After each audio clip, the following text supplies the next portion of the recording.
Muy buenos días, estimados alumnos. Los saluda la doctora Gina Irma Aguilar Zafora. El día de hoy tocaremos el tema tuberculosis en pediatría. Tabla de contenidos. Como primer subtema, la introducción. Segundo subtema, epidemiología. Tercer subtema, características de la tuberculosis infantil. Seguimos con historia natural de la tuberculosis. Como quinto subtema, diagnóstico, dentro de ello la evaluación clínica, el antecedente epidemiológico, estudio inmunológico, estudios bacteriológicos e imágenes. Como sexto subtema, el tratamiento. Séptimo subtema, TB-MDR, TB-XDR y finalmente desarrollaremos la tuberculosis extrapulmonar, pleural, ganglionar, miliar, sistema nervioso central, ósea, enteroperitoneal, pericárdica y Introducción. La tuberculosis es la enfermedad infecciosa más frecuente en el mundo. Se ha encontrado evidencia de lesiones tuberculosas en restos humanos del periodo neolítico, en momias egipcias, así como en la civilización asiática, griega, romana y precolombina. El VIH ha llevado al resurgimiento de la tuberculosis. En el contexto del VIH, el número de niños y adultos infectados aumentaron significativamente, por lo que en 1993 la OMS declaró emergencia sanitaria global por estar 1/3 de la población mundial infectada con ella.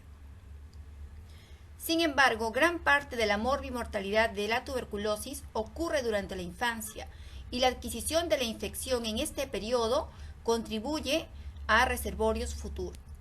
El agente causal, el Mycobacterium tuberculosis, que es un bacilo aeróbico ácido alcohol resistente. Epidemiología. El Perú ocupa el segundo lugar de tuberculosis en Latinoamérica. La tuberculosis en menores de 15 años representa el 10% del total de casos de tuberculosis. La tasa de morbilidad es más alta en zonas urbanas que zonas rurales. Se calcula que 1 millón de niños desarrollan tuberculosis cada año. En el año 2015, la cifra mundial estimada de nuevos casos de tuberculosis fue de 10.4.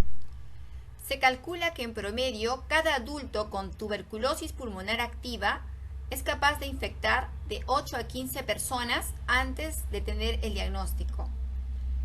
De las personas con diagnóstico de tuberculosis no activa o tuberculosis latente, el 5 a 10% desarrollará la enfermedad activa. Estos índices son mayores en niños y en personas inmunocomprometidas. 1/3 de la población mundial tiene la tuberculosis latente y al menos 9 millones de casos nuevos y 2 millones de muertes ocurren por esta enfermedad cada año. El 90% de los casos son de países en vías de desarrollo. La expresión clínica de la enfermedad causada por Mycobacterium tuberculosis es muy diferente en bebés, niños y adolescentes con respecto a los adultos. Un niño inmunocompetente con una infección tuberculosa latente, no activa, no tratada, tiene la posibilidad de desarrollar la enfermedad, la forma activa, hasta en un 50%, y a menudo con formas graves que amenazan la vida. Mientras que un adulto inmunocompetente con una infección tuberculosa no activa, una infección no tratada, tiene aproximadamente del 5 al 10% de riesgo de desarrollar la enfermedad. El intervalo entre la infección y la enfermedad a menudo solo es de semanas a meses en los niños pequeños, mientras que el intervalo entre la infección y el desarrollo de la enfermedad suele ser largo, puede ser incluso de décadas en los adultos. La forma clínica más frecuente en niños menores de 4 años es la primoinfección, la primera vez que se infectaron y desarrollaron la enfermedad. Mientras que la tuberculosis en los adultos es por reinfección, en los adultos y también en los adolescentes. La tuberculosis infantil tiene ciertas características que debemos tomar en cuenta. Los niños son más propensos a desarrollar tuberculosis extrapulmonar. Rara vez desarrollan una enfermedad pulmonar contagiosa, por ello los niños con tuberculosis casi nunca infectan a otros niños o no los pueden contagiar. Los bacilos tuberculosos en las secreciones endobronquiales son relativamente escasas, por lo que estos niños son considerados como paucibacilares. Cuando los niños tosen, carecen de esa fuerza tusiva que sí tienen los adultos, por lo cual los pocos bacilos que pudieran eliminar no alcanzan distancias significativas que puedan contagiar. Asimismo, una forma frecuente es la tuberculosis endobronquial en los niños, lo cual no se caracteriza por tos productiva y no se caracteriza por ser bacilífera. Por todo lo antes mencionado, las pautas emitidas por el CDC establecen que la mayoría de los niños con tuberculosis infantil típica no requieren aislamiento en el hospital, a menos que tengan una tos productiva no controlada o que tengan una lesión cavitaria, que se puede dar, pero que es muy poco frecuente, o que presentaran un BK en esputo positivo. En esas circunstancias, sí. Sin embargo, debemos tener en cuenta que los adolescentes con tuberculosis pulmonar sí pueden ser contagiosos, como los adultos, ya que desarrollan la forma adulta. El riesgo para desarrollar tuberculosis es mayor en niños menores de 5 años. Los niños tienen un elevado riesgo de desarrollar tuberculosis debido a la inmadurez de la respuesta adaptativa o innata, seguido de la edad de la adolescencia, presentándose con formas clínicas similares a las del adulto, con enfermedad cavitada, en vértices y pleuresía. Entre los 5 a 10 años de edad, los niños tienen las tasas más bajas de enfermedad tuberculosa en cualquier población. La expresión clínica de la tuberculosis en la infancia difiere según la edad, lo que conlleva a problemas diagnósticos, incluyendo la dificultad para discernir entre una infección latente o una enfermedad activa. El difícil aislamiento microbiológico también por la dificultad en la obtención de las muestras. En la tuberculosis infantil también se encuentran dificultades terapéuticas, una vez ya diagnosticado el paciente, por los escasos estudios que se tienen de los medicamentos en los niños, sobre todo con fármacos de segunda línea. Asimismo, la escasez de formulaciones pediátricas, no todo viene en jarabe, ¿no? Solo la rifampicina. Y además la problemática en el cumplimiento del tratamiento. El riesgo de progresión de infección latente a desarrollar la enfermedad activa. En esta diapositiva se observa el riesgo de desarrollo de la enfermedad de acuerdo a la edad del paciente, siendo mayor en la infancia y el de menor riesgo entre los 5 a 10 años. Asimismo, el riesgo de la enfermedad diseminada es mayor durante la infancia, ¿no? Y esto va disminuyendo a medida que el paciente tiene más. La comprensión de la historia natural de la tuberculosis es fundamental para apreciar la vulnerabilidad variable y el espectro diverso de la enfermedad observada en los niños. La infección pulmonar se produce cuando unos pocos bacilos alcanzan una vía respiratoria terminal y establecen la infección. El proceso inflamatorio localizado pulmonar se refiere con el foco de Gone, foco primario, foco de Gone, desde donde los bacilos drenan vía linfática a los ganglios linfáticos regionales. Este foco primario de Gone más la afectación de ganglios linfáticos regionales, que puede ser con o sin reacción pleural subyacente, se denomina como el complejo primario de Gone. Antes de que la respuesta de la inmunidad adquirida contenga la progresión de la enfermedad, estos bacilos pueden entrar en la circulación sistémica a través de los ganglios linfáticos regionales con diseminación hematógena oculta. Estos bacilos pueden sobrevivir en órganos por periodos prolongados en función de la interacción dinámica huésped-patógeno. Es decir, pueden quedar alojadas y en cualquier momento de la vida en que se pierde el equilibrio entre el huésped y el patógeno, pueden manifestarse. Puede ser como una forma pulmonar o como una forma externa. En el siguiente gráfico podemos observar que a la infección se produce la conversión de la prueba cutánea de la tuberculina, es decir, el PPD, que se hace positivo después de 8 a 12 semanas posteriores a la infección. Por lo cual, este PPD si nosotros le hemos tomado a nuestro paciente sospechoso de tuberculosis, le hemos pedido y salió negativo, pues estamos en la obligación de repetírselo después de 2 a 3 meses. En la siguiente fase se forma el complejo de Ghon a partir del mes de infección con o sin diseminación miliar. En la tercera, a partir de los 2 meses se da la diseminación a los ganglios linfáticos en los menores de 5 años o derrame pleural en mayores de 5 años. Y finalmente, la enfermedad tipo adulta en los mayores de 10 años.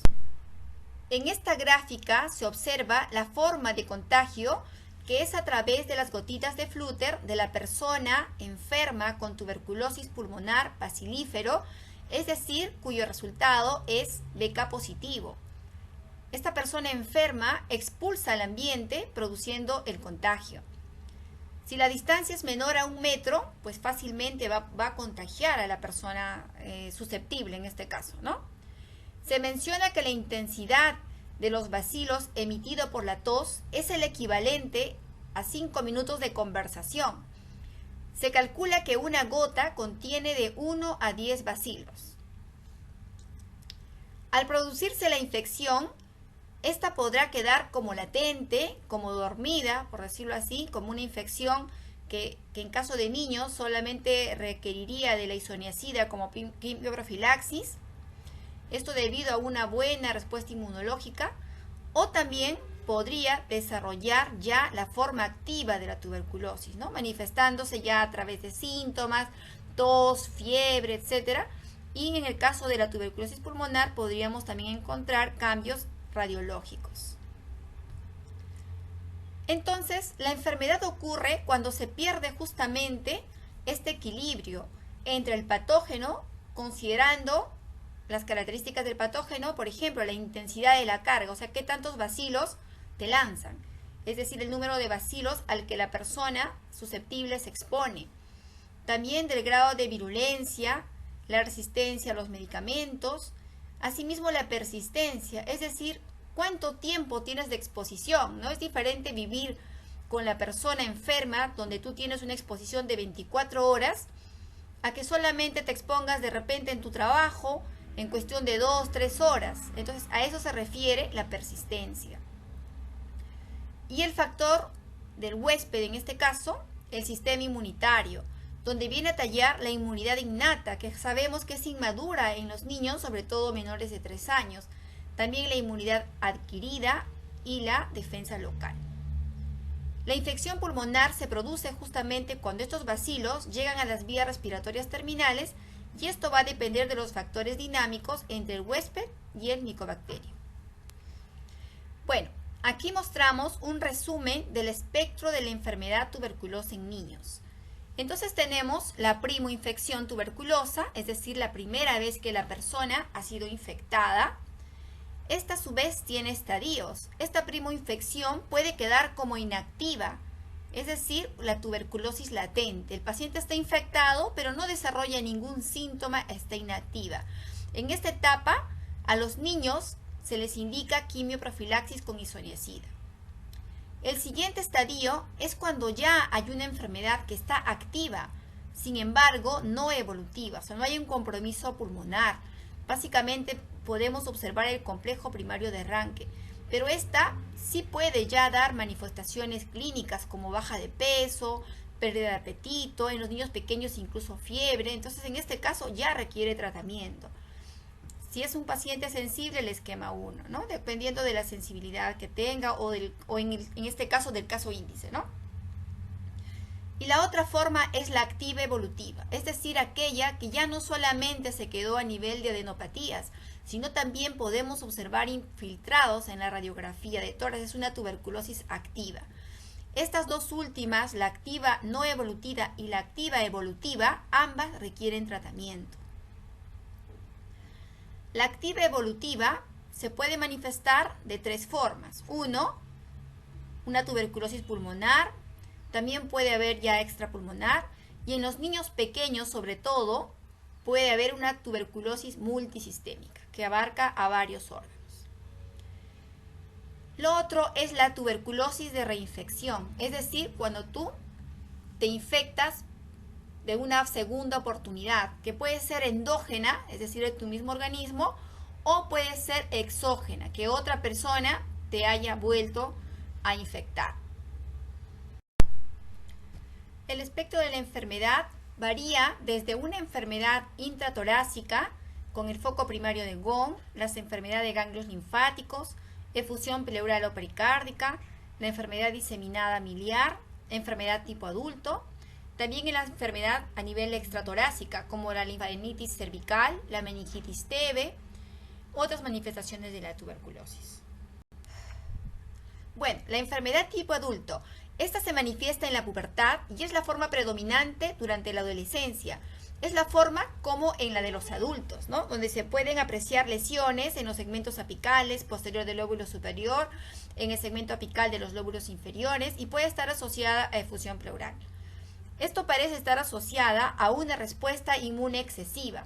Las complicaciones incluyen justamente la formación de cavidades y la propagación bronquial. Las fotos que estoy mostrando en este momento son de dos pacientes que actualmente están en el servicio de neumología. La primera corresponde a una niña de 14 años donde podemos evidenciar las lesiones cavitadas, ¿no? Tiene lesiones bilaterales, pero se observa una cavidad grande en el lado derecho. La otra corresponde a un niño de 16 años donde podemos ver claramente el derrame pleural, ¿no? La efusión pleural. Actualmente los niños están evolucionando favorablemente. Bueno, ahora pasamos a ver el diagnóstico. ¿Cómo se realiza el diagnóstico? Lo primero, la evaluación clínica, investigar los antecedentes epidemiológicos. También tenemos algunas herramientas, como por ejemplo, el estudio inmunológico, el PPD, el estudio bacteriológico, ¿no? En este caso el BK, y también la radiografía de tórax, tomografía, ecografía, como métodos de ayuda diagnóstica. La historia clínica. Entonces tenemos la anamnesis, que es fundamental para el diagnóstico. La edad es muy importante, ya que a menor edad las posibilidades de complicaciones de tuberculosis son mayores por las formas diseminadas multisistémicas que se pueden desarrollar. La forma de presentación varía de acuerdo al grupo etario. Por ejemplo, en los adolescentes puede haber formas pleurales, ¿no? Pueden ser bacilíferos, contagiosos, mientras que los niños pequeños no. El tiempo de enfermedad también es importante, ya que sabemos que esta entidad rara vez tiene un tiempo de enfermedad agudo. Con respecto a los antecedentes familiares, es de vital importancia, sobre todo en los niños pequeños, ¿no? Porque estos niños pequeños paran mucho tiempo en casa y tienen mucho más riesgo de contagiarse si en caso en la familia haya alguien con tuberculosis. El antecedente epidemiológico no solo nos orienta para el diagnóstico, sino también para sospechar de tuberculosis resistente.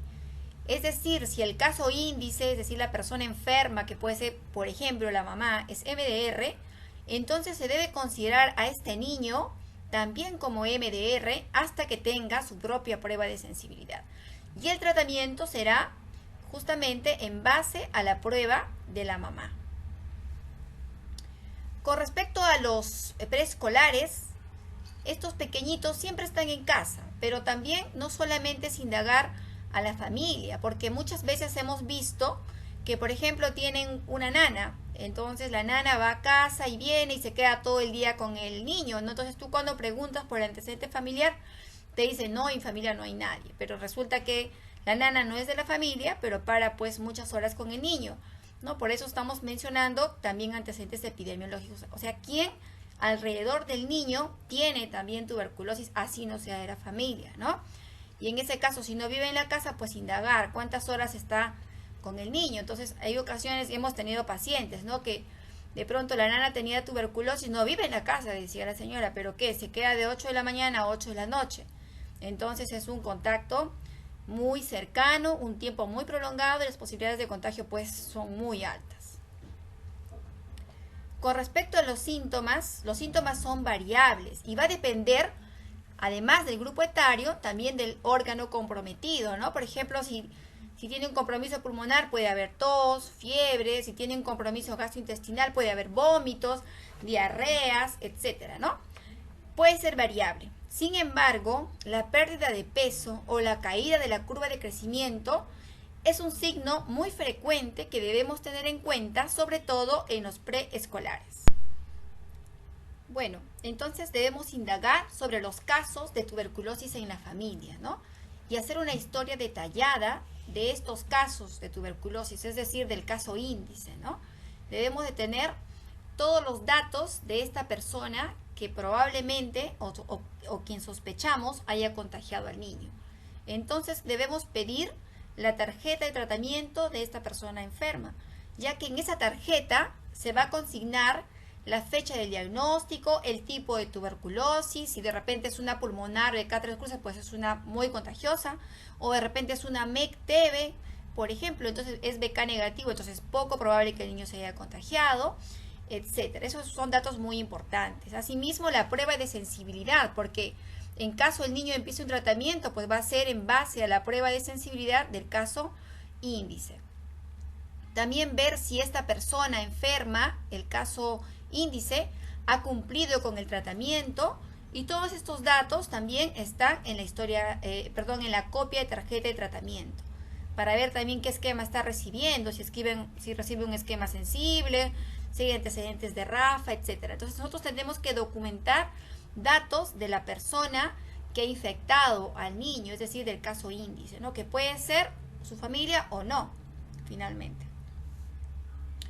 En caso de ser un caso índice extradomiciliario, es decir, que viva fuera de la casa, debemos averiguar la frecuencia del contacto. Es diferente que tú tengas contacto a diario, 6 horas, a que tengas contacto pues 1 o 2 veces por semana, por ejemplo, ¿no? Es necesario determinar justamente el tiempo de exposición al bacilo, ya que es más riesgoso vivir con un enfermo que tener contacto esporádico con la persona enferma, ¿no? Asimismo, pues es diferente tener contacto con una persona que tiene BK3 cruces, que es muy contagioso, a tener contacto con una persona que puede ser BK1 cruz o BK negativo. Y siempre nosotros debemos de pedir el despistaje familiar, es decir, sabemos que alguien está enfermo, pero tenemos que asegurarnos de que no haya más personas en el entorno enfermos. Nosotros en el Hospital del Niño tenemos esa consigna. Cada vez que diagnosticamos a un niño, exigimos el descarte familiar.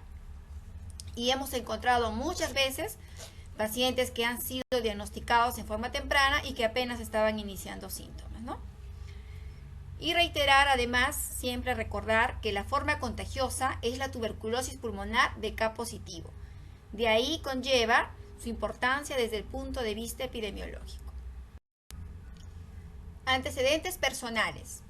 Averiguar los factores de la persona que lo condicionen a enfermedad tuberculosa con riesgo de gravedad, mal pronóstico, resistencia. Dentro de ellos, los antecedentes fisiológicos y patológicos durante el embarazo, el parto, la lactancia, la vacunación, la enfermedad en general, ¿no? Entonces tenemos también el antecedente de la vacuna de la BCG.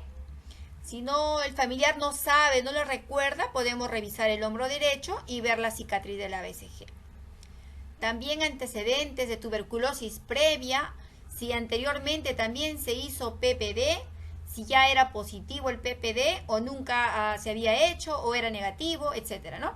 En caso de que pudiera haber tenido una infección latente, averiguar si recibió quimioprofilaxis y hace cuántos años fue, hace cuántos meses. Esos datos son muy importantes. Averiguar datos de inmunodeficiencias, enfermedades crónicas, el recibir tratamientos inmunosupresores de repente por alguna enfermedad que tengan, tipo lupus, pacientes nefrópatas, etc. El examen físico. Los hallazgos físicos de la tuberculosis infantil son inespecíficos y usualmente son muy poco significativos en las formas leves y moderadas de la enfermedad. El examen físico debe ser completo, ya que las manifestaciones dependerán de la localización del órgano afectado. También revisar siempre la cicatriz que deja la vacuna de la BCG en el hombro derecho para confirmar que realmente le aplicaron la vacuna. En la infección latente, los pacientes son asintomáticos, por lo cual tampoco podemos encontrar signos clínicos de importancia. Y siempre debemos incluir dentro de nuestro examen físico el peso, la talla. Eso nos sirve para una evaluación nutricional que es importante en el contexto de la tuberculosis, ya que los pacientes con desnutrición pues es un factor de riesgo extra para desarrollar la enfermedad y además desarrollar formas graves.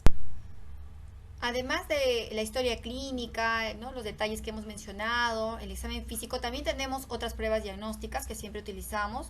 El PPD, que es de forma rutinaria, es muy útil, que es la prueba cutánea del derivado proteico purificado, donde se aplica 0.1 mililitros de este PPD y se obtiene una induración. Entonces, lo que nosotros medimos es la induración, lo que se produce después de las 72 horas de haber sido aplicado, y en nuestro país se considera positivo en un valor mayor de 10. Recordar que no se debe medir la coloración, sino la induración, porque muchas veces hemos visto que hay errores en ese sentido durante la lectura. Entonces, el PPD positivo, ¿qué nos va a indicar? Nos va a indicar que la persona está infectada por el Mycobacterium tuberculosis, pero lamentablemente no siempre puede diferenciar de la BCG. Por eso podríamos tener falso positivo en caso de que la vacuna haya sido aplicada en una fecha reciente a la colocación del PPD. Ahora, este PPD también habíamos mencionado en las láminas anteriores que puede tardar en hacerse positivo después de haberse producido la infección. Esta respuesta inmune puede tardar de 8 a 12 semanas. Entonces, si te sale un PPD negativo, no quiere decir que no tengas. Podría ser que estás justamente en el periodo de conversión y debes repetirlo nuevamente en 2 a 3 meses. Ahora, este PPD también, su valor puede ser afectado por una infección VIH. También se puede presentar un falso negativo en malnutrición, ya que no hay una respuesta enérgica. En casos también de inmunosupresión, aquellos pacientes que reciben corticoides de forma crónica también pueden darnos un falso negativo. Asimismo, es un factor pronóstico de tuberculosis graves. Los pacientes que tienen MECTEB, multisistémica, están tan enérgicos que muchas veces el PPD, a pesar de tener la enfermedad, a pesar de tener un BK positivo, incluso aislado, pueden tener un PPD negativo, ¿no? Podría ser en ese caso una señal de mal pronóstico. Y de acuerdo a cómo el paciente va recibiendo el tratamiento, le repetimos y el PPD puede virar. Asimismo, también se tiene otra herramienta, en este caso el IGRA, que nosotros actualmente no lo estamos utilizando en el instituto por su alto costo. Este IGRA, que es el interferón gamma, es una prueba de sangre que mide el grado de reacción del sistema inmunitario de la persona ante las bacterias de la tuberculosis. La ventaja que tiene es que no se ve afectada por la BCG o por otras micobacterias. Pero, al igual que el PPD, no nos puede diferenciar la infección de la enfermedad activa. Es decir, ninguna de las dos nos puede decir que la persona está solo infectada y no desarrolla la enfermedad o ya está con una enfermedad florida. Ninguna de las dos. Y bueno, el IGRA ofrece beneficios en países de baja prevalencia, ¿no? Entonces, recordar que ninguna puede diferenciar entre infección o entre enfermedad. La OMS recomienda que el IGRA no debería ser reemplazado por el PPD para la detección de infecciones por Mycobacterium tuberculosis en países de bajos ingresos como el nuestro, aunque puede ser complementario, lo cual mejora su especificidad y sensibilidad en situaciones clínicas específicas. El diagnóstico microbiológico. La baciloscopía es la forma más habitual de diagnóstico a nivel mundial. Es fácil, es económico y accesible. Consiste en aislar el Mycobacterium tuberculosis directo con la tinción mediante el método de Ziehl-Neelsen. Con este método se detecta el bacilo ácido alcohol resistente, cuyo resultado es el BK positivo. Tiene una especificidad alta, es útil con todos los tipos de muestra, puede ser BK en aspirado gástrico, en esputo, en heces, en orina, en líquido pleural, líquido acítico, etc. Tiene una determinación rápida, entonces puede ser un resultado en menos de 1 hora inclusive, ¿no? Sin embargo, su sensibilidad es muy baja, especialmente en los niños pequeños que, como hemos mencionado, son paucibacilares. Depende también del operador y no permite en algunas ocasiones, sobre todo para seguimiento, distinguir entre bacilos viables o bacilos muertos. El cultivo es el gol estándar, pero sus limitaciones son básicamente el tiempo que demora el resultado, que aproximadamente son entre 6 a 8 semanas. Actualmente también contamos con pruebas moleculares tipo PCR que acortan el tiempo de diagnóstico, mejoran su sensibilidad y en algunas ocasiones nos pueden dar también la resistencia a ciertos fármacos. La recolección de las muestras. La recolección debe ser antes de iniciar el tratamiento. Asegurarnos de enviar muestras tanto para BK como para cultivo. Las muestras respiratorias deben ser a primera hora. En los niños mayores de 10 años que tienen la capacidad de expectorar, les pedimos el esputo en un volumen adecuado. En los niños entre los 5 a 10 años puede expectorar con una adecuada asistencia. Los pacientes menores de 5 años que no pueden expectorar, entonces tenemos que pedirles el BK en aspirado gástrico. Y para la obtención de estas muestras deben ser en ayunas, de preferencia con el paciente hospitalizado, ya que se coloca la sonda nasogástrica en la noche y en la mañana, antes que el paciente despierte, se toma la muestra. En días consecutivos, por lo menos unas 3 muestras. El lavado bronquial alveolar también es un método para obtener muestras, pero está reservado para aquellos pacientes que no se dispongan de otras pruebas que sean menos invasivas, ¿no? En todo caso, es de última opción, se podría decir. Entonces, las muestras van a ser recolectadas dependiendo del órgano afectado, como se puede ver en el gráfico. Puede ser también en orina, puede ser en heces, puede ser también a través de biopsia, dependiendo del órgano afectado. Métodos diagnósticos. Como mencionamos, la baciloscopía directa, lo convencional por la tinción Ziehl-Neelsen, los cultivos, acá tenemos cultivo sólido, cultivo líquido, el sólido, el Lowenstein-Jensen, Middlebrook, que lamentablemente pues la deficiencia es el tiempo prolongado para obtener el resultado.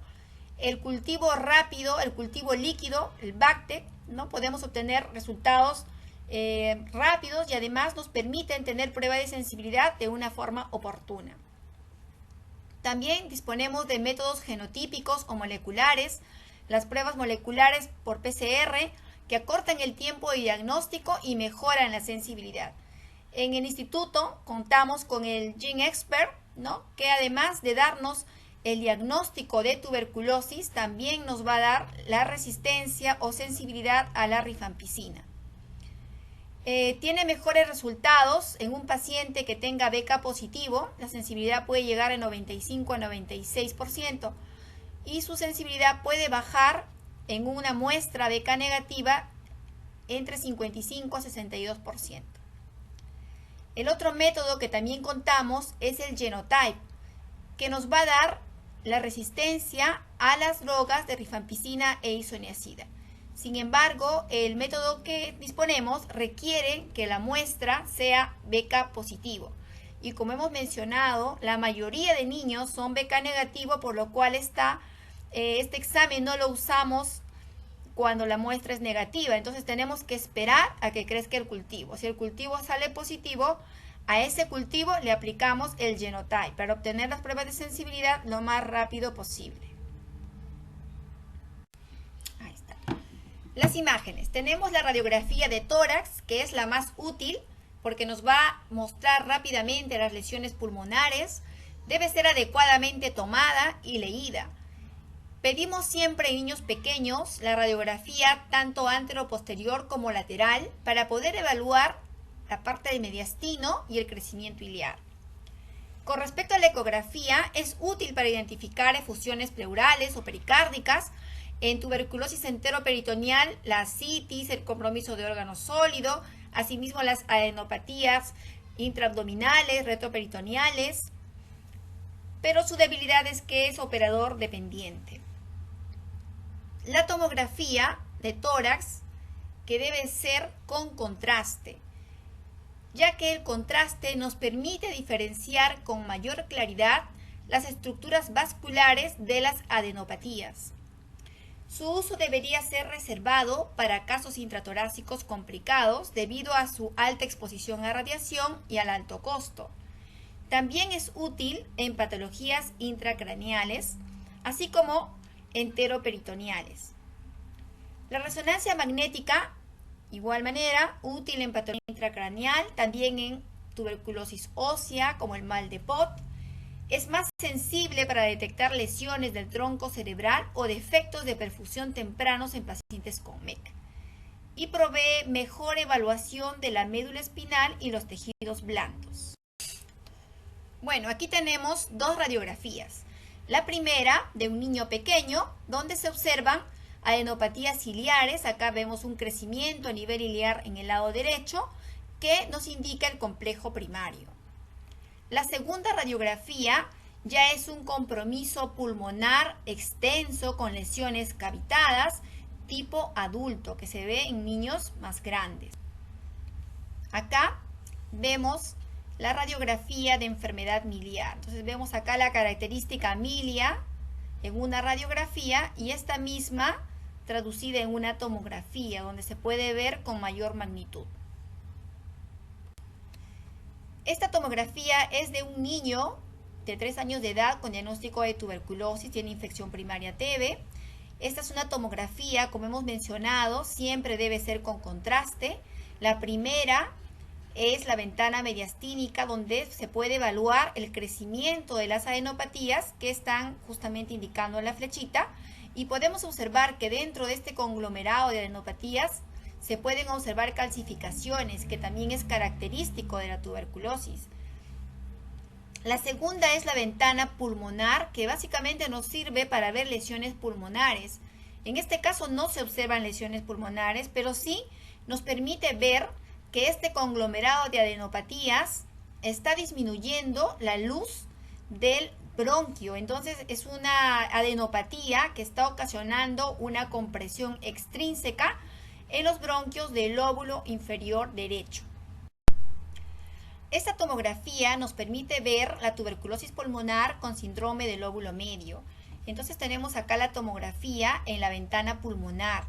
La primera A es la imagen axial y la B es la reconstrucción sagital, donde se puede ver claramente la opacidad triangular que es característica en el lóbulo medio derecho con atelectasias y consolidación, así como opacidades nodulares del árbol en brote que se están observando en los lóbulos inferiores bilaterales a predominio del lado derecho.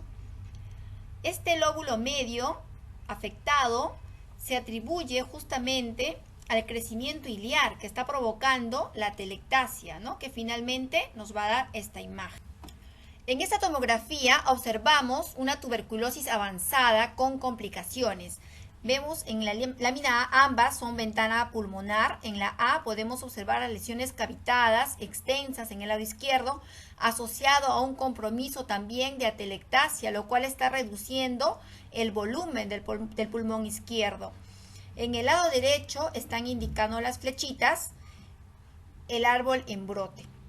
También en la imagen B, podemos observar con claridad el árbol en brote y la reducción del volumen pulmonar en el lado izquierdo.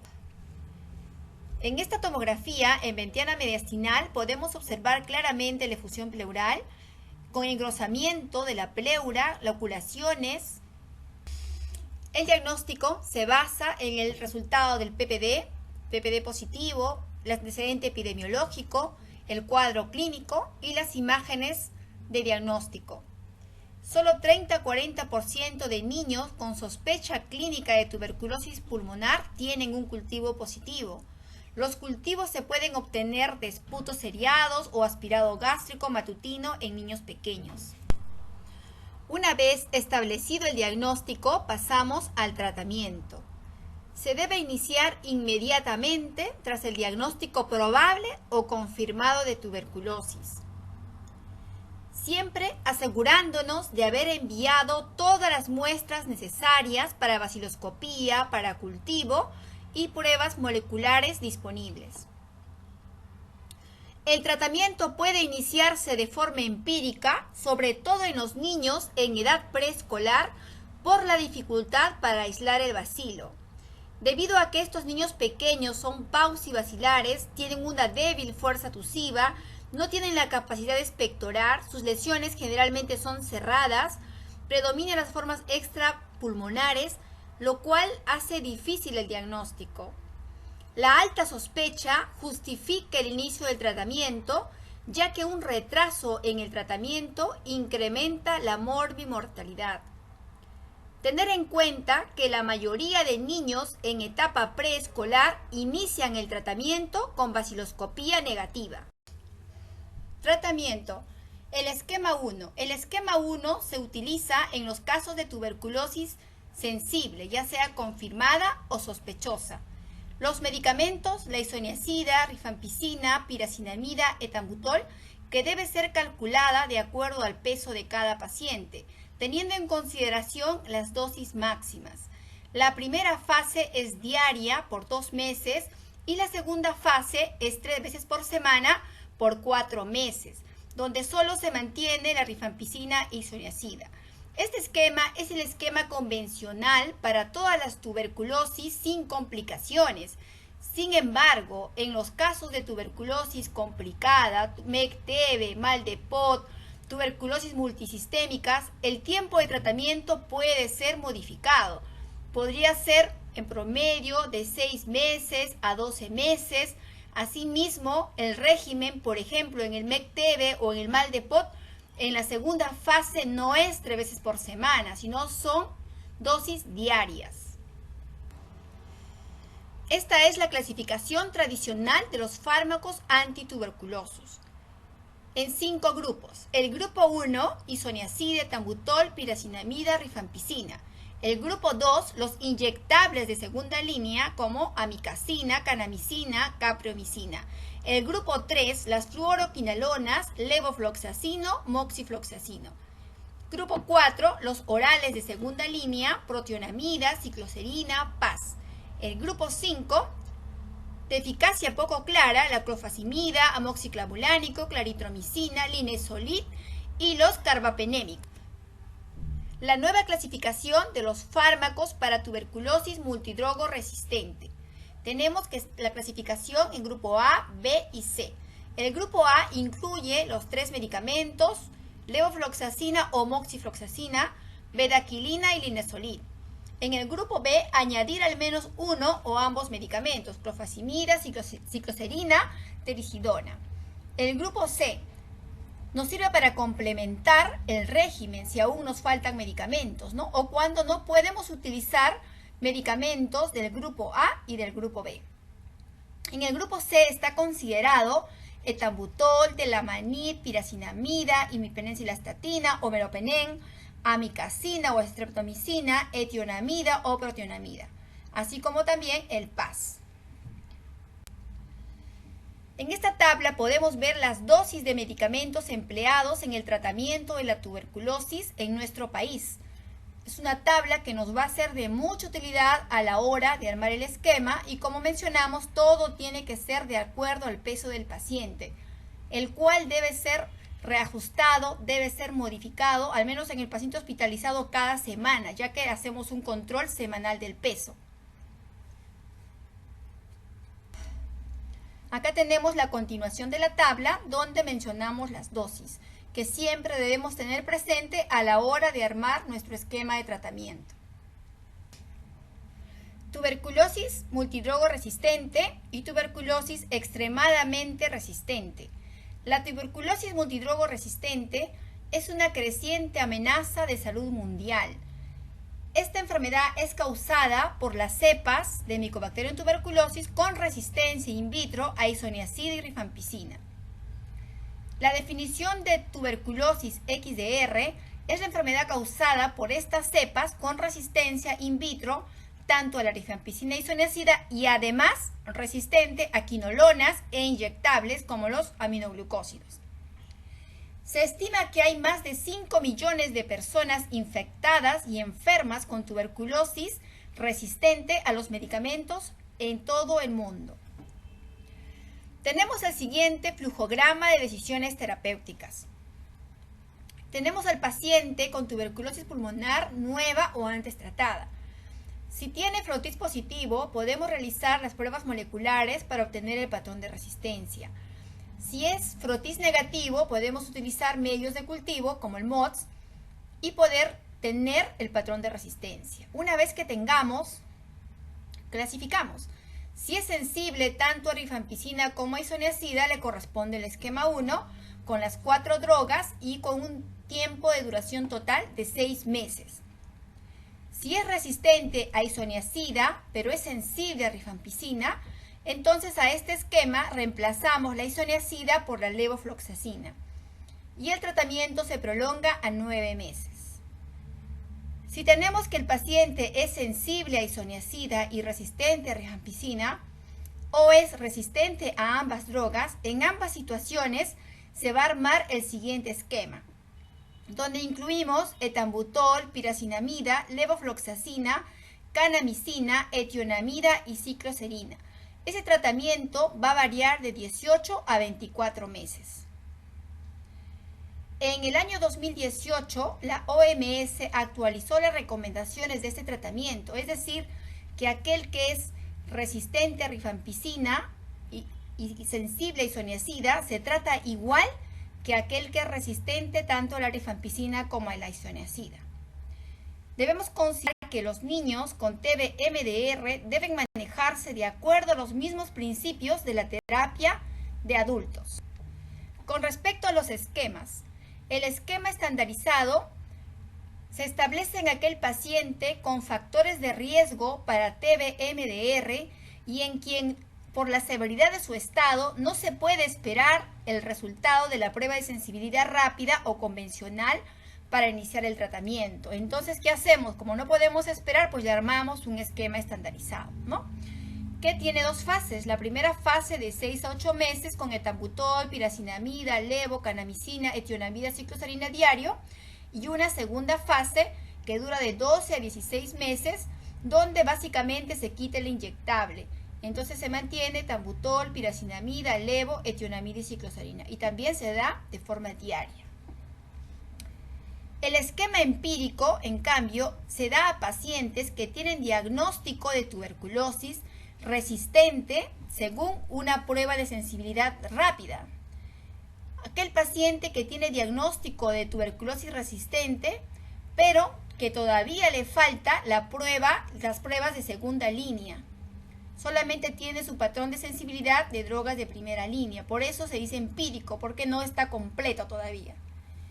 El paciente puede ser contacto también domiciliario de un caso de tuberculosis resistente y en quien por la severidad de su estado tampoco se puede esperar el resultado de una prueba de sensibilidad rápida o convencional para iniciar el tratamiento.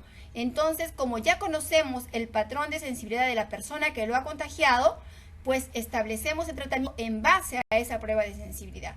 A esto se le llama esquema empírico.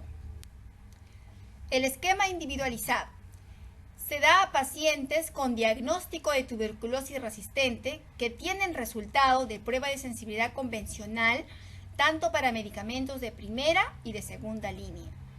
El esquema individualizado para el paciente con TB-MDR o XDR debe elaborarse considerando algunos principios. Primero, incluir por lo menos 4 medicamentos antituberculosos de segunda línea a los que son sensibles o que nunca fueron administrados al paciente. Debemos incluir una fluoroquinolona y un inyectable de segunda línea. Debe incluir piracinamida por su potencial beneficio clínico y también se puede usar etambutol cuando se demuestre que la cepa es sensible. Pasamos ahora a ver sobre la tuberculosis extrapulmonar.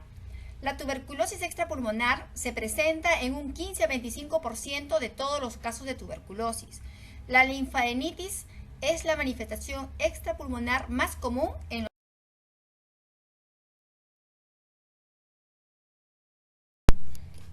En esta gráfica podemos refrescar un poco todos los conocimientos que acabamos de recibir. En principio, cómo se contagia una persona. Cuando es expuesta al bacilo, en este caso ingresa por la vía aérea, se produce la primoinfección, que como habíamos mencionado, se puede desarrollar incluso en un 30%, y el otro 70% pues es la persona que no es infectada, a pesar de haber sido expuesta, ¿no? De ese 30%, un 10% puede desarrollar la enfermedad, y un 90% puede no desarrollar la enfermedad, quedando como una tuberculosis latente que podría manifestarse en cualquier momento de la vida.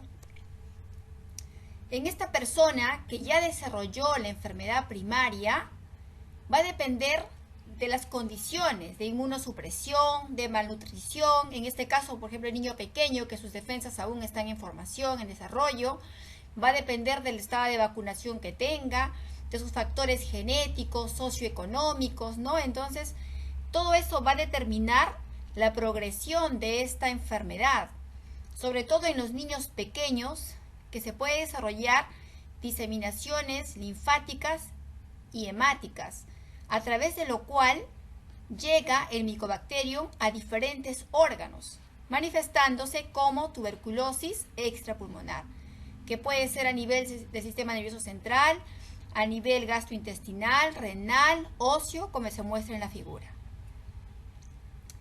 A su vez, las personas que han superado en un primer momento la tuberculosis y quedó como latente, también va a depender de las alteraciones o de cuando se pierde el equilibrio entre el huésped, en este caso, y va a depender, por ejemplo, en la enfermedad del VIH, la inmunosupresión, etcétera, para que esta enfermedad se pueda reactivar. Al reactivarse ya vamos a hablar de una infección postprimaria, que a su vez puede ser pulmonar o extrapulmonar, la cual también va a depender de los factores justamente de la persona, los factores inmunológicos de la persona. Tuberculosis pleural.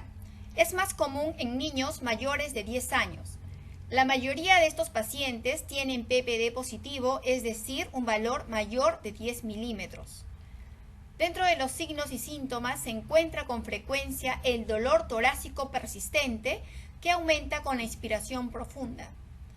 La respiración entrecortada, justamente por el dolor que genera, puede haber fiebre, tos, disnea en el caso de que sea una efusión pleural masiva. Al examen físico se puede encontrar disminución del murmullo vesicular y matidez a la percusión. Es más común en el lado derecho, raramente es bilateral. Una vez que tengamos la sospecha de tuberculosis pleural, debemos realizar la toracocentesis para estudiar este líquido pleural.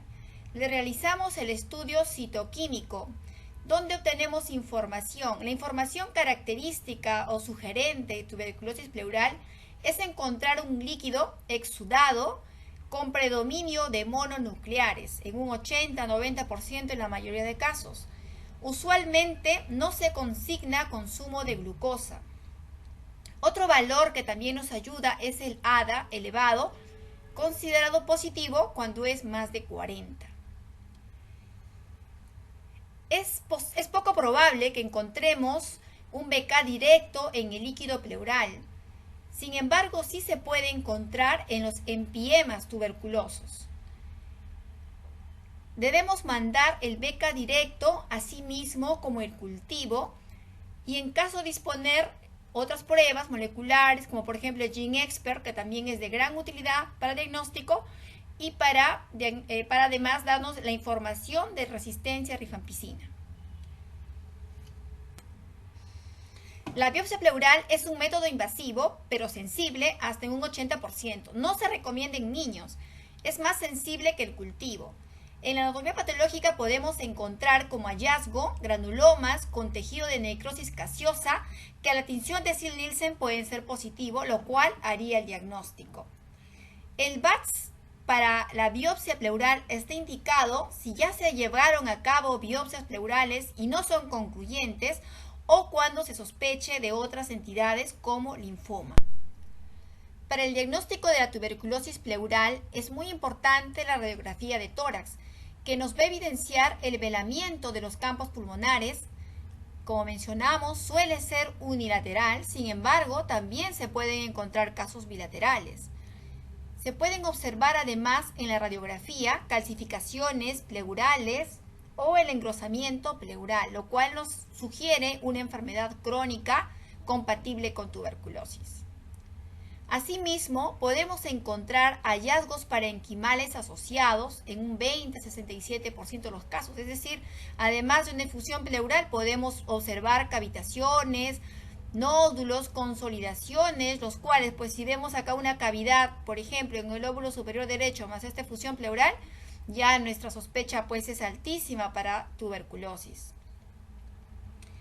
Asimismo, un aumento del nódulo linfático iliar asociado a una efusión pleural nos sugiere que la enfermedad es por tuberculosis. Otro método de vital importancia es la ecografía.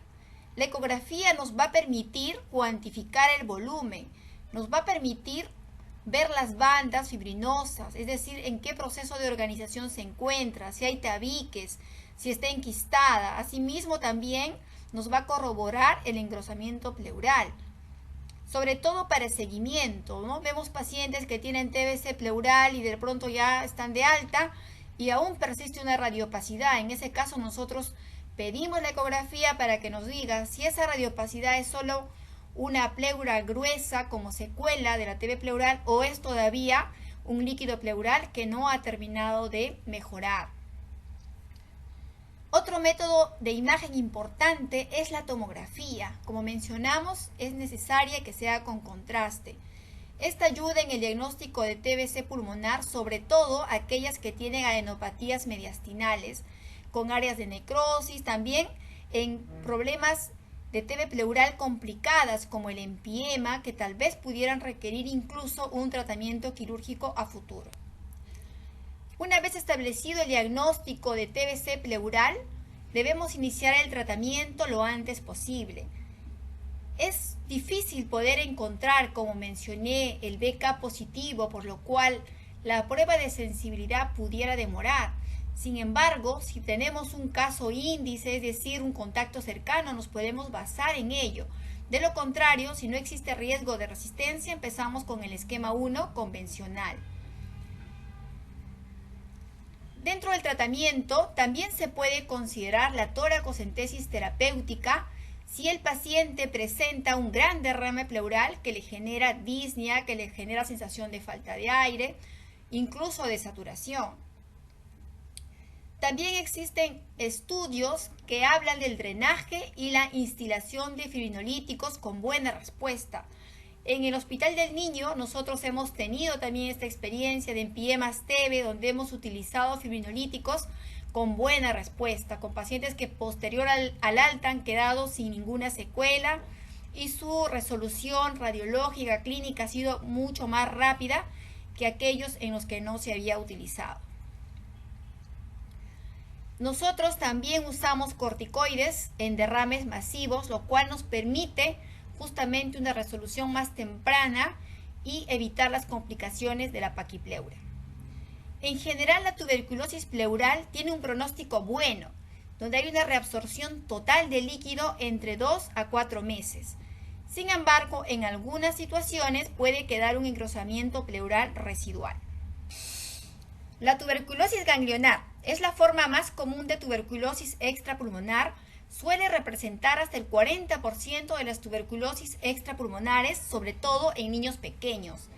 La ruta de transmisión por diseminación linfohematógena.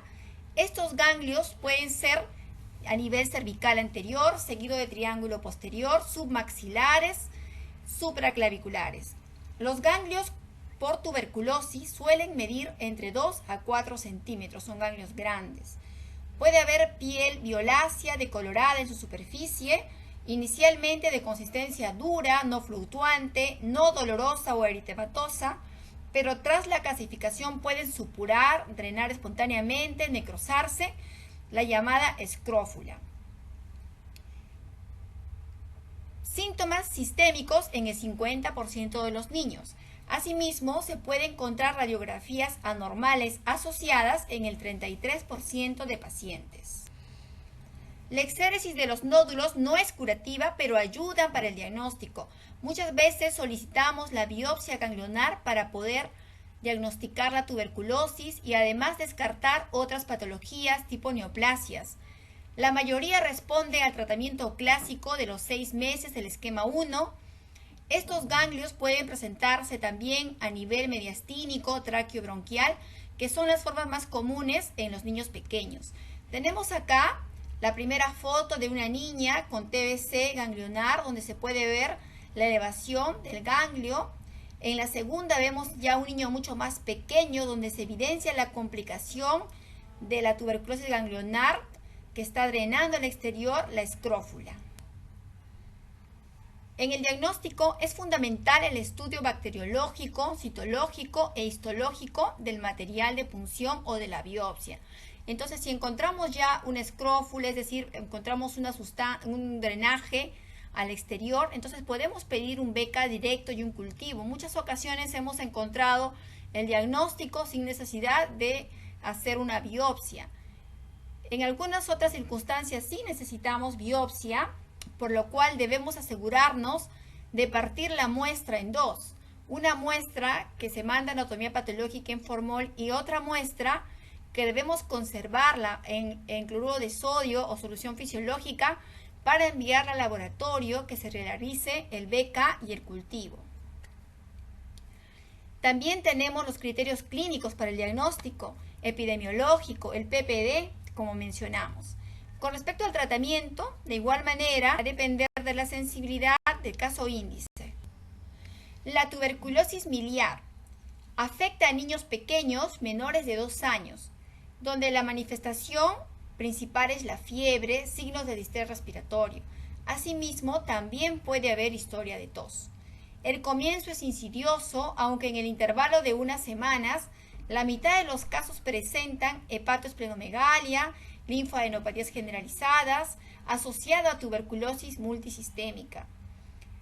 Por último, se hacen evidentes los signos respiratorios que incluyen taquipnia o disnea, cianosis, sibilancias y o crepitantes.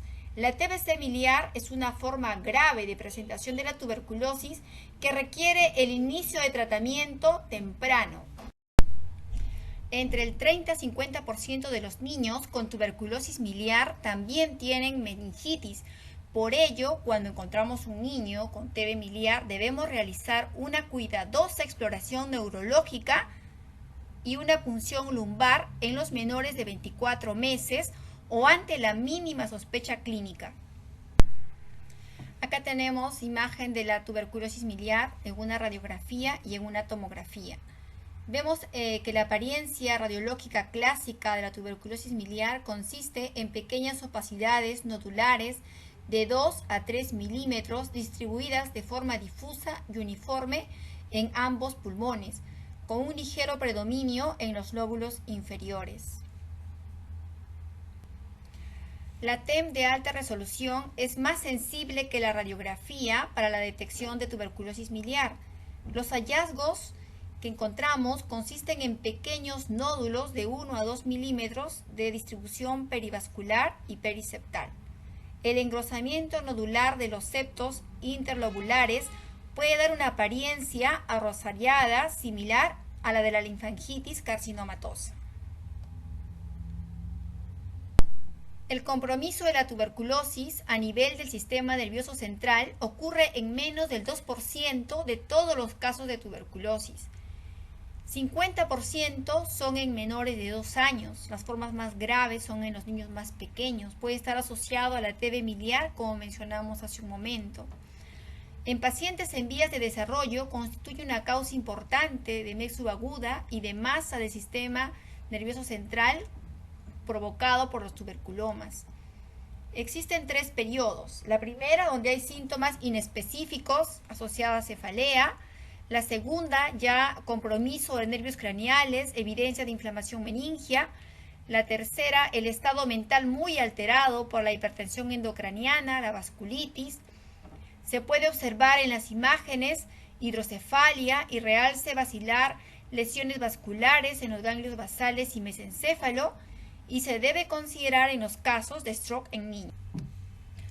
Según esta tabla de grado de severidad de la meningitis tuberculosa, se puede ver que a mayor grado la duración de los síntomas va a ser mayor, asimismo la mortalidad es mucho mayor y la posibilidad de recuperación sin secuelas es mucho menor. Es por eso necesario el inicio de tratamiento lo antes posible.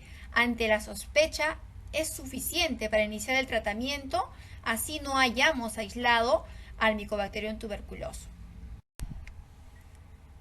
La presentación de tuberculomas en el 5% de niños con compromiso del sistema nervioso central se evidencia una lesión en anillo de 1 a 5 centímetros, como se puede ver en la siguiente imagen. En la TBC meningia podemos encontrar alteración en el líquido cefalorraquídeo con linfocitosis, proteinorraquia, hipoglucorraquia. El cultivo de líquido cefalorraquídeo suele ser negativo. Sin embargo, acá nos ayuda bastante el GeneXpert. El GeneXpert en líquido cefalorraquídeo tiene una alta sensibilidad y especificidad para el diagnóstico de tuberculosis. El PPD puede ser positivo en 33%, es decir, la mayoría, como se presenta en las formas graves de tuberculosis, van a tener PPD incluso 0. Se puede asociar radiografía anormal en el 90% de los casos, por eso es necesario tomar una radiografía de tórax. La tuberculosis meningia representa el 1% anual de todos los casos de tuberculosis. Tiene una alta mortalidad, llegando a ser el 30% en aquellos pacientes que reciben un tratamiento óptimo. El factor más importante que influye en el pronóstico es justamente el diagnóstico precoz y el inicio de tratamiento precoz. Es considerada la forma más letal de tuberculosis. Su diagnóstico se establece por una suma de criterios clínicos, epidemiológicos, de laboratorio, que pueden ser inespecíficos. También contamos con el GeneXpert en líquido cefalorraquídeo que actualmente estamos utilizando en el Instituto Nacional de Salud del Niño. Los cultivos son de crecimiento tardío y el tratamiento puede iniciarse sin tener incluso un sustento microbiológico. Es suficiente la sospecha clínica, por lo cual se justifica ampliamente el ensayo terapéutico. El estudio de líquido cefalorraquídeo es la principal herramienta de laboratorio para el diagnóstico de la MECTEBE. Asimismo, también nos sirve para el seguimiento, ver las características de este líquido cefalorraquídeo, para ver cómo está respondiendo al tratamiento. Incluso nosotros necesitamos una muestra de líquido cefalorraquídeo para poder tomar la decisión de pasar a segunda fase. Esta forma de presentación grave, que es la MECTEBE, asimismo la TB miliar, el tratamiento debe ser prolongado. Puede ser de 12 a 18 meses de acuerdo a la evolución. En conjunto, el tratamiento neumológico y también por el neurólogo. El PCR en el líquido cefalorraquídeo tiene una gran sensibilidad para determinar el Mycobacterium tuberculoso hasta un 80%, por lo cual es recomendado por la OMS. El GeneXpert Rift, que es la prueba molecular en reacción de cadena polimerasa en tiempo real, además de darnos el diagnóstico, también nos da la sensibilidad para la rifampicina. Las imágenes en el diagnóstico de meningitis tuberculosa. Tenemos la tomografía con contraste, tenemos la resonancia cerebral con contraste, donde observamos engrosamiento leptomeningio o aracnoiditis, especialmente en relación al polígono de Willis y el área optoquiasmática. Podemos también evidenciar colecciones provocadas por abscesos o tuberculomas, infarto cerebral e hidrocefalia. La prueba que usualmente utilizamos es la resonancia magnética con espectroscopía por ser el método de elección para el diagnóstico de MECTEBE. Acá observamos imágenes de una resonancia donde se puede evidenciar la hidrocefalia y el tuberculoma. Esta es una imagen de resonancia cerebral con espectroscopía que es la ideal para el diagnóstico de Mycobacterium tuberculosis a nivel sistema nervioso central. En esta otra imagen podemos evidenciar claramente los granulomas. Con respecto al manejo, el inicio temprano, precoz del tratamiento antituberculoso. Considerar siempre el régimen, puede ser esquema sensible o esquema MDR o XDR, el cual nos guiaremos de acuerdo a las pruebas de sensibilidad rápidas que disponemos o por sospecha de un caso índice. El tratamiento, en caso de ser sensible, no debe ser menor a 12 meses. Y si sospechamos de MDR o XDR, el tratamiento no debe ser menor de 18 a 24 meses. Asimismo, además del tratamiento antituberculoso, también necesitamos los corticoides. En este caso utilizamos la dexametasona de 6 a 8 semanas. El manejo quirúrgico de las complicaciones, la hidrocefalia. Los neurocirujanos deciden si colocan un sistema de derivación externo que posteriormente es cambiado por un sistema de derivación peritoneal, de acuerdo a la celularidad, porque si tiene una celularidad alta, el riesgo de obstrucción también es alto, por lo cual ellos esperan todavía que haya una buena respuesta al tratamiento para poner el sistema definitivo. La tuberculosis ósea. Tuberculosis silente que puede pasar desapercibida durante meses o años a causa de la falta de signos o síntomas. Les comento un caso que tuvimos en el hospital, una niña que viene porque sufrió una caída y a raíz de la caída la madre nota un bulto entre comillas en la espalda y por eso acude al hospital. En el hospital, como parte del despistaje, antes de ingresar a sala de operaciones, le solicitan un PPD, el cual es positivo. Y por ese PPD positivo, a pesar de no tener ningún síntoma respiratorio, es derivada al servicio de neumología. En el servicio de neumología se le solicita la radiografía de tórax, donde se evidencia lesiones tipo miliar, por lo cual se concluye posteriormente y se confirma que realmente era un mal de Pot, que presentó la fractura patológica como evolución del cuadro.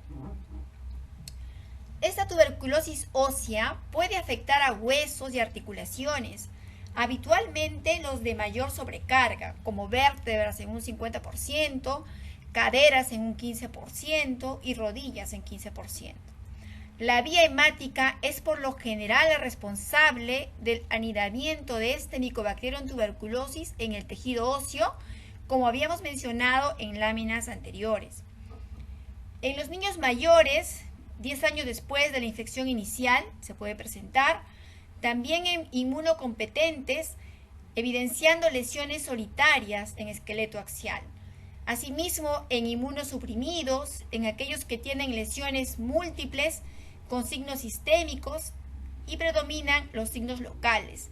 En algunas circunstancias, el absceso que se forma alrededor de la lesión incluso puede fistulizar hacia el exterior, evidenciándose las secreciones purulentas que al realizar el examen directo hemos encontrado BK positivo. Las manifestaciones más comunes son la espondilitis, artritis y osteomielitis. La espondilitis es vista más comúnmente afectando la columna torácica y lumbar, la enfermedad POT. La dactilitis es más común en el infante y niño pequeño. La destrucción ósea con aparición de deformidades es el último signo de la enfermedad, con manifestaciones como angulación de la columna vertebral y cifosis grave por destrucción de los cuerpos vertebrales y aplastamiento de vértebras, el mal de Pot. La columna cervical con subluxación de la articulación atlantoaxial produciendo paraplegia o cuadriplegia. Con respecto al diagnóstico, tomamos en cuenta el estudio epidemiológico, clínico, radiológico, la tomografía, pero en este caso de mayor relevancia la resonancia magnética y el estudio de laboratorio que nos brinda el diagnóstico presuntivo, pero al que podemos llegar con certeza una vez que hayamos encontrado al Mycobacterium tuberculoso. Se debe realizar punciones aspirativas y o biopsias quirúrgicas cuando sea necesario y el estudio bacteriológico e histológico del material extraído. Entonces utilizamos la resonancia, la radiografía también nos puede ayudar en un 50%, el PPD en la mayoría de casos es positivo y también se puede encontrar el cultivo de hueso positivo para Mycobacterium en el 75%. Bueno, en esta lámina podemos observar en la primera el colapso de la vértebra torácica causando angulación. En la segunda figura podemos observar la destrucción del cuerpo vertebral L4 causando el desplazamiento del cuerpo vertebral L3. En esta resonancia magnética podemos observar claramente el aplastamiento vertebral en el mal de Pot. En esta resonancia también se observa la destrucción del cuerpo vertebral causando la cifosis, ¿no? Este es un caso de mal de Pot. En esta resonancia magnética nuclear se observa los abscesos osifluentes adyacentes a la vértebra afectada. Esta resonancia corresponde a un paciente de nuestro servicio que tuvo que ingresar a sala de operaciones hasta en 3 oportunidades para el drenaje de los abscesos y estabilización de la columna. El manejo. El tratamiento antituberculoso que no debe ser menor a 12 meses y el régimen, si el esquema es sensible, debe ser diario. Y de 18 a 24 meses si estamos frente a un paciente MDR o XDR. Adicionalmente, también estos casos requieren manejo quirúrgico de las complicaciones como el drenaje de absceso, la estabilización de la columna, descompresión medular. La tuberculosis enteroperitoneal. Los sitios anatómicos involucrados son el peritoneo, el esófago, el estómago, duodeno, yeyuno, ilio, apéndice cecal, ano rectal, nódulos linfáticos, mesentéricos principalmente. En cualquier órgano intraabdominal como el hígado o páncreas, aunque sea menos frecuente, se pueden encontrar granulomas. El BK, el bacilo de Koch, tiene predilección por el ilion debido a que es una región de éstasis relativa con un alto nivel de absorción y abundante tejido linfático. El peritoneo se infecta frecuentemente. La mayoría de los casos son resultado de la reactivación de un foco pulmonar latente y solo la sexta parte de los casos está asociado a un foco pulmonar activo. La vía de diseminación más frecuente es la vía hematógena a cualquier otro punto del organismo y finalmente por contigüidad a cualquier órgano retroperitoneal o pecho. Para el diagnóstico es de ayuda la radiografía de tórax que nos puede mostrar una enfermedad pulmonar activa. Entonces, si tenemos sospecha de una tuberculosis enteroperitoneal y de pronto le realizamos al paciente una radiografía de tórax donde encontramos lesiones típicas o sugerentes, pues hacemos unidad clínica y eso nos va a acercar al diagnóstico. Con respecto a la radiografía abdominal, también se puede evidenciar presencia de múltiples calcificaciones abdominales como se muestra en la figura. La ecografía abdominal es un procedimiento no invasivo de alto valor diagnóstico. Nos va a dar información de ascitis, de visceromegalia, engrosamiento peritoneal, la presencia de adenopatías mesentéricas que para ser sospechosas consideramos que sean más de 15 milímetros, esteatosis hepática, etc. También disponemos de radiografía contrastada de intestino delgado y de colon, donde se evidencia un aumento del tránsito en el intestino delgado a nivel del ilio, se puede observar o evidenciar úlceras, espículas, fístulas, lesiones cicatriciales que pueden disminuir la luz intestinal. La tema abdominal debe ser con contraste y también tiene gran sensibilidad. El BK se puede realizar en heces, BK directo, BK cultivo, también se puede mandar para estudios de cultivo rápido, tipo BACTEC, biopsias de adenopatías en caso ser posible, biopsia hepática. Y es muy importante cuando se evidencia la presencia de líquido acítico, realizar el estudio citoquímico, el BK. Igual manera, así como en el líquido cefalorraquídeo, también podemos realizar el GeneXpert con una alta especificidad y sensibilidad. Y el cultivo BACTEC, que es un cultivo rápido que nos va a permitir, además del diagnóstico, tener la sensibilidad. La tuberculosis pericárdica. La localización cardiovascular de la tuberculosis es rara, siendo el pericardio el afectado con mayor frecuencia. El derrame pericárdico suele desarrollarse cuando un ganglio subcarinal irrumpe en el espacio pericárdico. La propagación hematógena es también una posibilidad de diseminación. Podemos encontrar dentro de los signos y síntomas la fiebre, la disnea o signos de taponamiento cardíaco. Con respecto a la radiografía de tórax, nos permite evidenciar un corazón aumentado de tamaño con un aspecto globular. La ecocardiografía es la forma más sensible para confirmar la presencia de un derrame pericárdico y cuantificar su volumen. El estudio citológico del líquido pericárdico es de vital importancia. Encontraremos un exudado con celularidad de linfocitos a predominio de mononucleares. El estudio bacteriológico e histológico del mismo y o de la biopsia del pericardio es fundamental para el diagnóstico etiológico. Asimismo, se puede realizar el BK directo cultivo, también el GeneXpert en líquido pericárdico y el cultivo Bactec. Actualmente tenemos hospitalizado en el servicio un niño de 14 años con TBC pericárdica y el diagnóstico fue por el GeneXpert en el líquido pericárdico. El tratamiento anti-TBC no debe ser menor de 12 meses, ¿no? Y siempre basado en la prueba de sensibilidad. Se debe considerar el manejo quirúrgico cuando se presentan complicaciones que requieran el drenaje pericárdico, como en el caso de nuestro paciente. Asimismo, se establece dentro del esquema terapéutico el uso de corticoides. Acá tenemos dos radiografías. La primera donde se puede ver el corazón de aspecto globular. La segunda es del paciente que tenemos actualmente en el servicio. De igual manera hay un aumento del índice cardiotorácico. Esta es una radiografía expirada, ¿no? Pero sí se puede notar claramente el corazón tiene un aspecto globular. Fue sometido finalmente a drenaje pericárdico. La tuberculosis del aparato urinario, que puede ser renal, ureteral, vesical, uretral, siendo el riñón el más frecuentemente afectado y el primero que da manifestaciones clínicas. La vía hematógena es la principal fuente de infección renal, asentado en la zona cortical por ser la más irrigada y siendo bilateral en el 80% de los casos. La uretra se ulcera y la cicatriz produce estrecheces.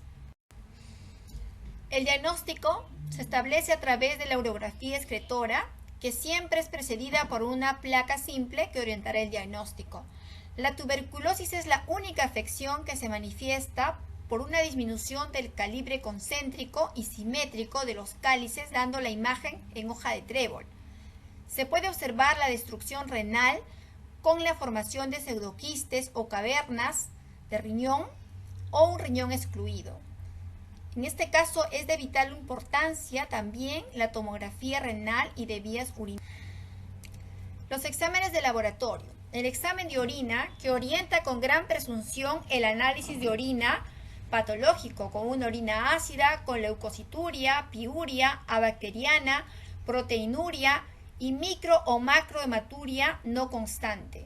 El BK directo y cultivo en forma sistémica. El estudio de la orina debe ser de las 24 horas y seriado de 3 a 5 días consecutivos, mínimo 3 muestras.